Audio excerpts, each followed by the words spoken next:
नमस्कार बंधुरा BP food किचेने सबाइके स्वागत। आज आमी बानाबो मटर आलूर रेसिपि। तो ये रेसिपिटा किन्तु भात रुटी जे कोनो साथे खाওয়া যায়। तो पुरो भिडियोटा देखार अनुरोध रइल। एक लाइक दिए पुरोटा शेष पर्यन्त देखबेन। एखाने आमी कड़ा बसिए दिएछि, ताते दिए दिलाम सामान्य परिमाण सरषेर तेल। तेलटा भालो करे गरम होले दिए दिচ্ছি এখানে পেঁয়াজ কুচি, লঙ্কা কুচি, আদা আর রসুন, আর দিয়ে দিচ্ছি এখানে টমেটো কুচি, আর দিয়ে দিচ্ছি এখানে কাজু বাদাম, আর দিয়েছি এখানে চাল মগজ। সবগুলোকে ভেজে নেব মিডিয়াম ফ্লেম করে।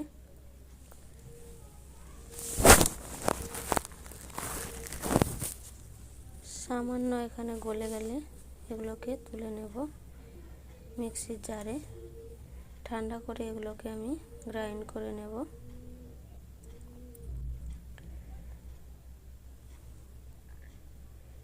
ওই কড়াতেই আমি আরও সামান্য তেল দিয়ে দিয়েছি।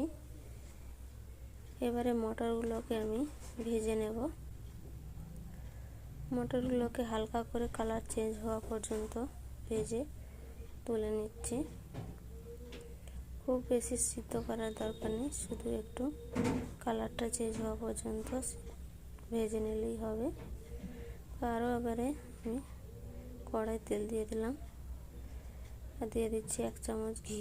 এবারে দিয়ে দিচ্ছি গোটা গরম মশলা, আর দিচ্ছি জিরে। সব কিছু ভেজে নিয়ে দিয়ে দিচ্ছি ভেজে রাখা যে মশলাটা বেটেছিলাম সেই মশলা। এবারে জল দিয়ে দিলাম এর মধ্যে। দিয়ে দিচ্ছি হলুদ গুঁড়ো 1/2 চামচ, লঙ্কার গুঁড়ো 1 চামচ, আর দিচ্ছি ধনের গুঁড়ো 2 চামচ, ভাজা জিরের গুঁড়ো 1/2 চামচ, আর দিচ্ছি এখানে কসুরি মেথি, স্বাদ মতো লবণ। এবারে সব কিছু দিয়ে ভালো করে মশলাটাকে কষিয়ে নিতে হবে।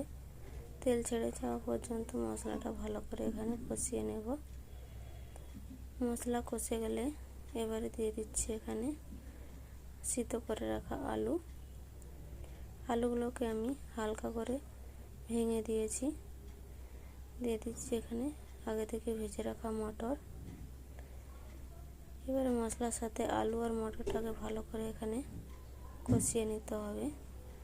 গ্যাসের ফ্লেম লো রেখে এটাকে আমি ভালো করে কষিয়ে নিচ্ছি। এবারে দিয়ে দেবো এখানে ঝোলের জন্য জল।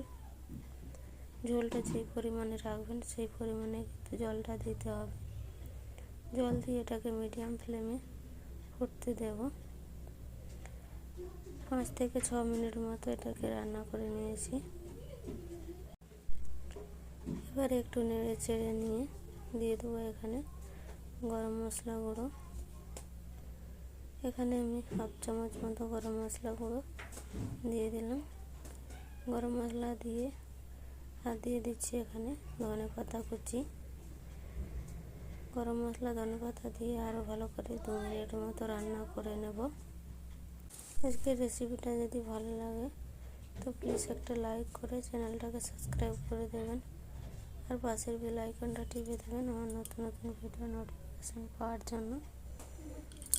একটা কমেন্ট করে অবশ্যই জানাবেন কেমন হয়েছে, আর ভিডিওটা ভালো শেয়ার করে দেবেন বন্ধুদের সঙ্গে। শেষ পর্যন্ত দেখার জন্য অসংখ্য ধন্যবাদ।